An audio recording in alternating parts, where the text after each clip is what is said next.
Quid pour les papyrus littéraires ? Point d'interrogation. C'est la question que pose Marcel Humbert dans une lettre adressée le 19 juin 1931 à son collègue américain Henry Van Hoosen, avec lequel il réfléchit à l'organisation d'un outil bibliographique propre à notre discipline. L'interrogation traverse de manière lancinante la correspondance du jeune secrétaire du Comité international de papyrologie, telle qu'elle est conservée dans ce que l'on appelle les archives de l'AIP, même si une partie importante des dites archives est antérieure à la fondation de l'AIP, Association internationale de papyrologues, laquelle, comme vous le savez, s'est officiellement constituée ici même, à Paris, à l'automne de 1949, il y a donc exactement 70 ans. Pendant 4 années, à partir de 1928, le débat que résume la question abrupte de Marcel Humbert, quid pour les papyrus littéraires, a occupé d'éminentes figures de la papyrologie, y compris quelques-uns de ses pionniers, dans la mesure où ils étaient survivants, des figures que peut-être M. Benaïssa évoquera dans quelques instants. Le débat culmine en 1931, lors du congrès des orientalistes tenu à Leyde, dont la section papyrologique sera considérée rétrospectivement comme le deuxième congrès international de papyrologie, après celui de Bruxelles en 1930. Il trouve son aboutissement, le débat, en 1932, avec la création de la bibliographie papyrologique, aux destinées de laquelle j'ai l'honneur de présider aujourd'hui, soutenue par une petite équipe soudée. Les protagonistes du débat des années 1928 à 1932 sont au nombre de 4. Ils sont à l'écran. Je vous les présente rapidement par ordre d'ancienneté, pour ainsi dire. Otto Gradenwitz, né en 1860, appartient à la première génération de papyrologues allemands, celle dont Mommsen a suscité la mobilisation au service de la science naissante. Andrea Jordens a rappelé, lors de la séance inaugurale du congrès de Lecce, il y a quelques semaines, le rôle joué par Gradenwitz dans la mise en place d'une trilogie essentielle pour le développement de la papyrologie. Je veux parler de Wörterbuch, du Sammelbuch et de la Berichtigungsliste. Ces instruments de travail ont bien sûr été organisés par Friedrich Preisicke. Mais on ne sait pas toujours que c'est Gradenwitz qui, avec clairvoyance, en avait jeté précédemment les bases. La carrière académique de Gradenwitz n'a pas été facile. Il a vécu un peu comme un exil, son affectation à l'université de Königsberg, aujourd'hui Kaliningrad. S'inspirant du Marseillais Pythéas, il avait surnommé Thulé cette retraite lointaine où il poursuivait, vaille que vaille, ses recherches de papyrologie. À la fin des années 20, Gradenwitz, désormais retiré, entreprend un tour d'Europe pour semer à nouveau la bonne parole papyrologique et susciter la mise en chantier de nouveaux instruments au service de la discipline. Il s'arrête à Bruxelles en 1928 pour rencontrer le titulaire du cours de papyrologie qui vient d'être créé à l'université. Ce n'est pas sans émotion, rappelle Humbert dans sa nécrologie de 1935, que nous nous souvenons de la visite que nous fit ce robuste vieillard, à la taille imposante, à l'intelligence sans cesse en éveil, à l'esprit extraordinairement mobile. Avec son caractère plein d'originalité, c'est toujours Humbert qui parle, ses façons à la fois amicales et autoritaires, il surprenait son interlocuteur dès le premier abord. Quand il le quittait, il le laissait harassé et ébloui. Fin de citation. L'objet dont Gradenwitz, avec l'autorité que lui reconnaît Humbert, est venu entretenir son jeune collègue belge est la création d'une bibliographie papyrologique. Gradenwitz est ainsi l'initiateur d'un quatrième instrument de notre discipline. L'idée, comme nous le savons déjà, fera son chemin dans l'esprit de Marcel Humbert, et avec cette idée se posera la question de la place à réserver dans un outil de ce genre aux fragments de littérature. Quid pour les papyrus littéraires? Seymour de Ricci, né en 1881, est une figure non moins surprenante et attachante. Né au Royaume-Uni, naturalisé français, ce touche-à-tout génial a subi très tôt la fascination des papyrus. Il a 20 ans à peine, lorsque Jean Capart lui confie l'édition d'un document de la collection de Bruxelles. À peine davantage lorsqu'il prend en charge la rédaction d'un bulletin papyrologique dans la revue des études grecques. Son intérêt pour nos études se maintient jusqu'à la Première Guerre mondiale, au cours de laquelle il sert comme interprète entre l'état-major français et ses alliés britanniques puis américains. Après les hostilités, Seymour de Ricci s'éloigne un peu de la papyrologie, sans jamais la perdre de vue. Il s'impose alors comme un critique d'art polyvalent. Je ne connais pas de photographie de lui. Si vous en possédez, je serais très heureux de pouvoir la placer dans la galerie des papyrologues. Mais je puis vous proposer une caricature parue dans Paris Midi du 12 mars 1935. Le voici, croqué en compagnie de collègues journalistes lors d'un dîner de l'Association de la presse artistique française dans un restaurant du Passage des Princes.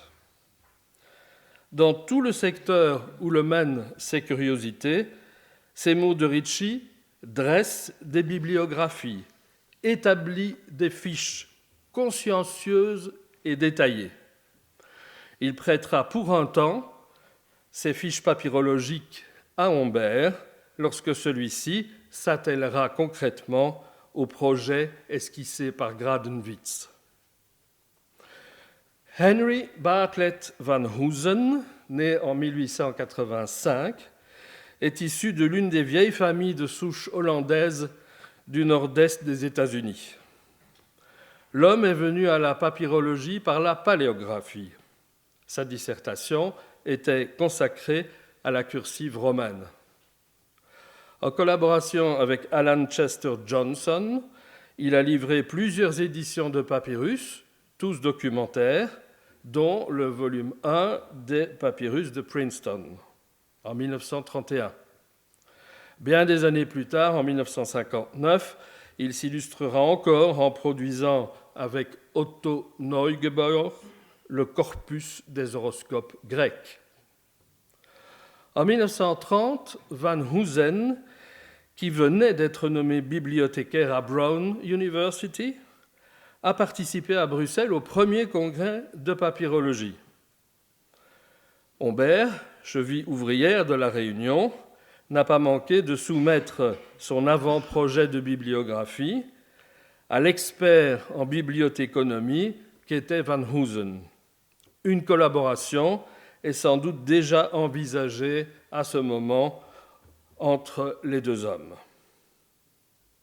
Chemin faisant, j'en ai dit beaucoup déjà sur Marcel Humbert, le maître de mes maîtres. Je voudrais préciser, puisque nous sommes à Paris, qu'après ses études de philologie classique, accomplies à l'université de Gand, encore francophone, Humbert s'est initié à la papyrologie auprès de Pierre Jouguet.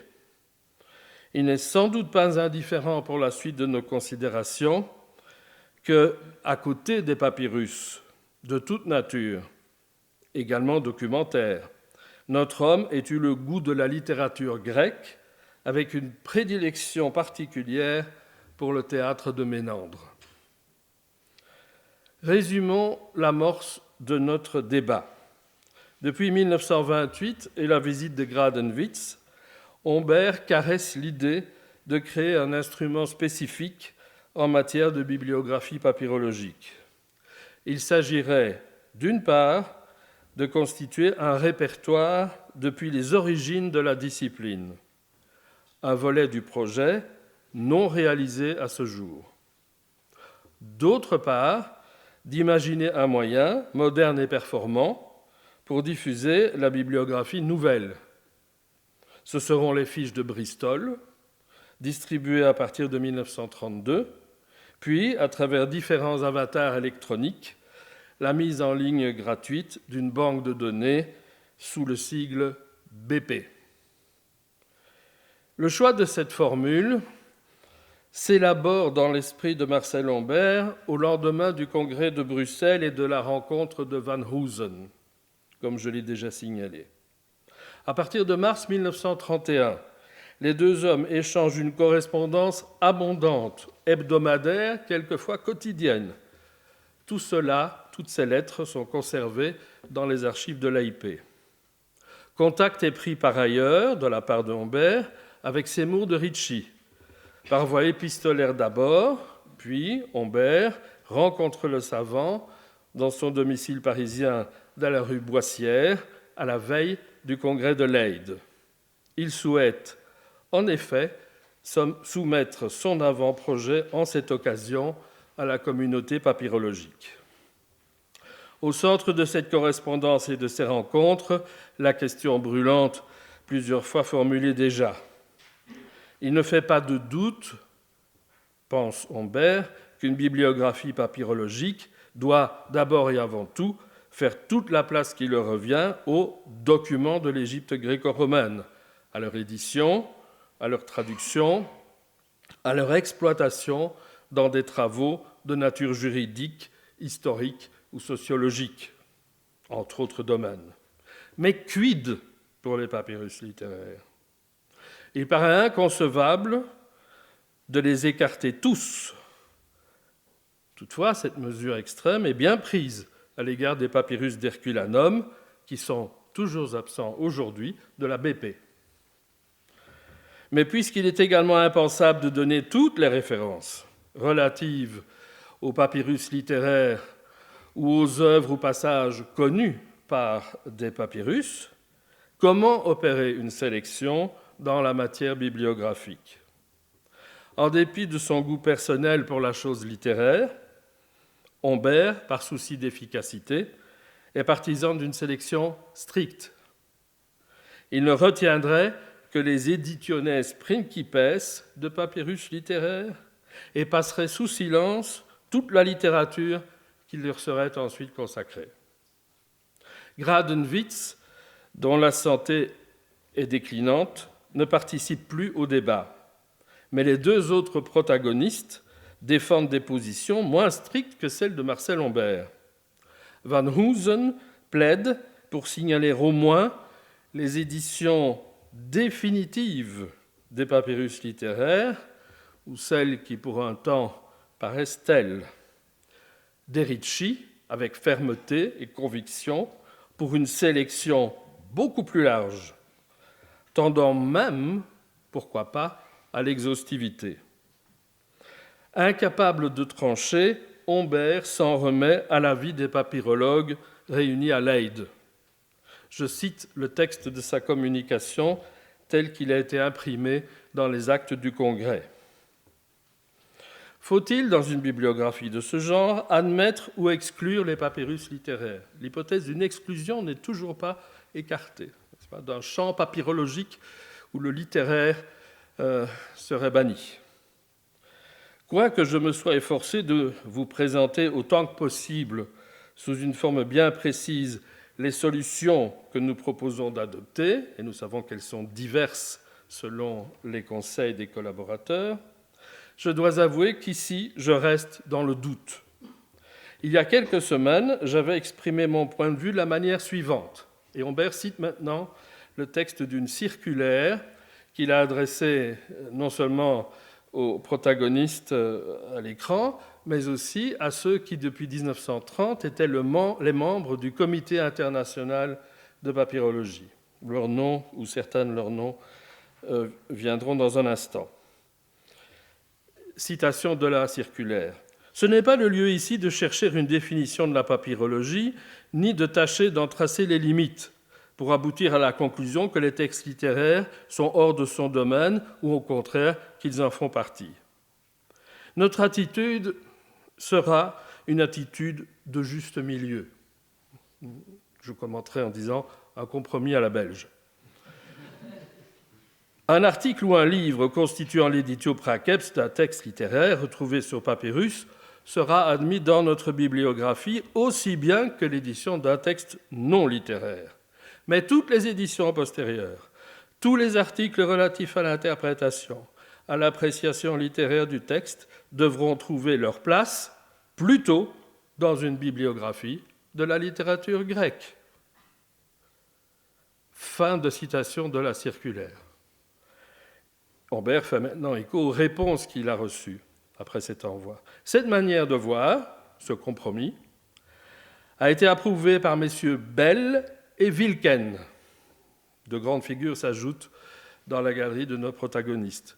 Dans la correspondance des archives, on voit que Calderini a aussi été consulté et a également marqué son accord à l'égard de ce compromis. Par contre, signale Humbert, M. de Ricci y est absolument opposé. Et dans son esprit, les textes littéraires doivent former un des principaux chapitres de notre bibliographie. Il objecte que se borner à l'éditio princeps, c'est se résigner bien souvent à ne citer que l'édition la plus mauvaise.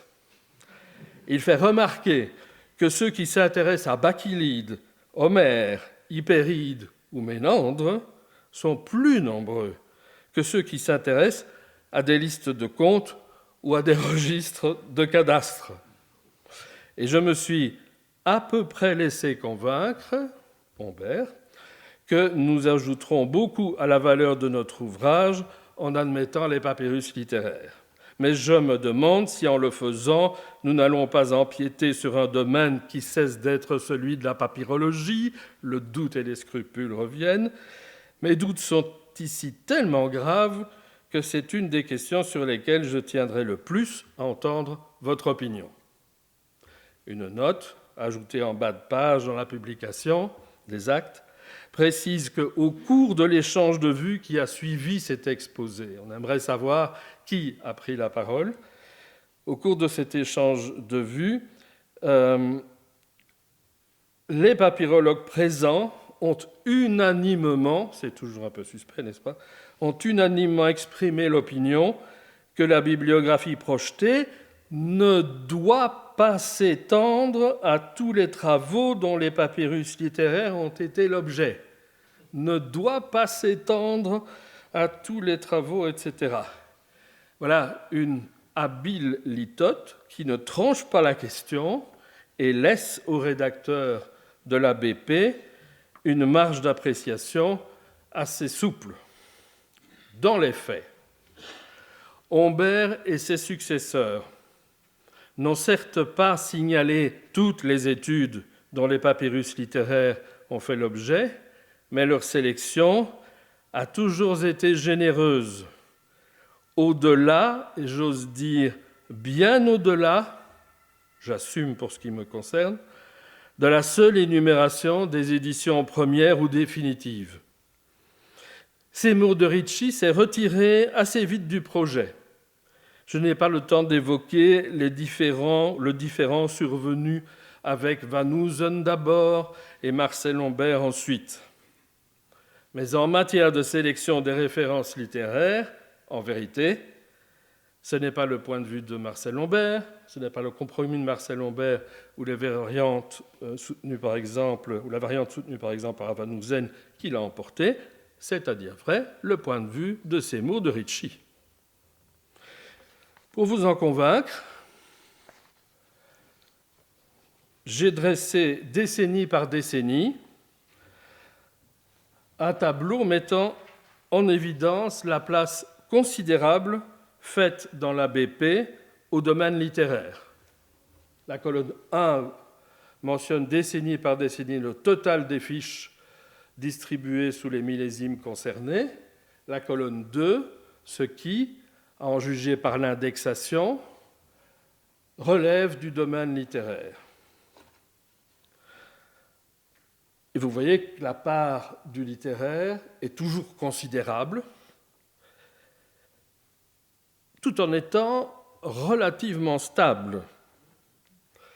En 1932, ou plutôt de 1932 à 1940, 37,7% des fiches étaient consacrées aux papyrus littéraires. Les papyrus bibliques sont inclus dans cette définition, puisqu'ils sont indexés comme les papyrus littéraires sous une cote 300. Pour la décennie en cours, évidemment le chiffre sera affiné lorsque la décennie et tous ses travaux seront connus et dépouillés. Pour la décennie en cours, le chiffre est de 37,4%. En cours de route, il y a eu un pic dans les années 61 à 80. Sinon, le chiffre du départ est, pour ainsi dire, confirmé par la production des dernières années, qui est aussi, grosso modo, 21 215 fiches sur un total de 55 220, un chiffre moyen de 38,4%. Voilà la part dans la bibliographie papyrologique, dans la sélection plutôt à la Seymour de Ricci, la part que prennent les papyrus littéraires. C'est la plus grosse catégorie, c'est un contingent très important, 38,4%. Cette stabilité cache des évolutions différentes, secteur par secteur. Le secteur paralittéraire. J'entends par là les papyrus qui relèvent en particulier de l'astronomie et de l'astrologie, de la magie, de la médecine et du monde de l'école. Je cite les sous-catégories les mieux représentées dans le matériel. Représentent au total un peu moins de 10%, 9,38 au bas de la colonne 3, je veux dire un peu moins de 10% du matériel littéraire, pas de l'ensemble des fiches. Les papyrus bibliques, c'est la colonne 4, avec 2243 fiches au total, font un peu mieux, un peu plus de 10%, 10,5% sur l'ensemble de la période. Mais cette presque égalité est trompeuse. Le chiffre des travaux relatifs aux papyrus bibliques décroche dans les années 70, puis il se stabilise, décroche vers le bas, puis il se stabilise à un niveau inférieur au secteur paralittéraire. En revanche, le chiffre des travaux relatifs aux papyrus paralittéraires augmente à partir des mêmes années 70. Il y a un chassé-croisé. Il atteint son pourcentage le plus élevé, 407 fiches sur 7797, soit 13,9% au cours de la présente décennie. Les papyrus paralittéraires sont à la mode depuis quelques années, mais c'est une mode confirmée. Nous en saurons plus cet après-midi avec la communication de M. Ricciardetto. À titre de comparaison, et les chiffres ici sont à traiter avec beaucoup plus de réserve, à titre de comparaison, j'ai dénombré ensuite les communications inscrites au programme, je ne dis pas publiées dans les actes, mais inscrites au programme de nos 10 derniers congrès, de Copenhague en 1992 à Lecce en 2019. Ce sont les 10 congrès qui se sont clairement organisés dans leur programme en sessions, avec à la tête de chacune de ces sessions un titre. C'est de ce titre que j'ai tenu compte. La proportion, d'abord, il faut constater, ce qui est réjouissant pour le dynamisme de notre communauté, que le chiffre total de communication a doublé entre ces deux dates. Si vous comparez le chiffre, et pardon, je dois changer d'écran, si vous comparez le chiffre de 92, 129 communications à celui de Lecce il y a quelques semaines, 264, c'est bien de 100% à 100% que s'élève l'augmentation. Peut-être le chiffre, Jean-Luc, progressa-t-il encore à Paris en 2022. La proportion de communication littéraire, c'est-à-dire figurant dans des sessions ainsi explicitement désignées par les organisateurs, n'est pas négligeable. 229, bas de la colonne 2, par rapport à un total de 1919, soit 11,5%. Mais on observera que ce chiffre, 11,5, est nettement inférieur à celui des références littéraires de l'ABP, qui atteignait 38,4% du total général. C'est sans doute que tous ceux qui s'occupent de fragments littéraires conservés sur papyrus ne se sentent pas suffisamment papyrologues pour assister à nos congrès, en tout cas pour y prononcer des communications. Je formule là un constat et certainement pas un reproche. Remarquons pour terminer que les organisateurs des derniers congrès ont bien été réceptifs, attentifs à la montée en puissance du secteur paralittéraire.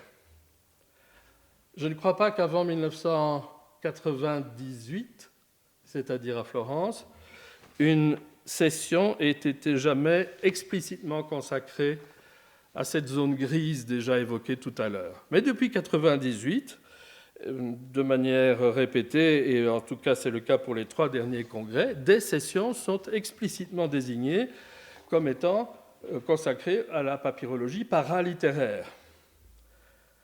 Il y a là donc concordance entre la hausse que nous avons constatée pour ce secteur dans les fiches de l'ABP et une présence de plus en plus marquée, explicite, même s'il y a toujours eu, bien entendu, des communications sur les papyrus paralittéraires, elle n'était pas jusque-là réunie en session sous ce label. Un label qui varie.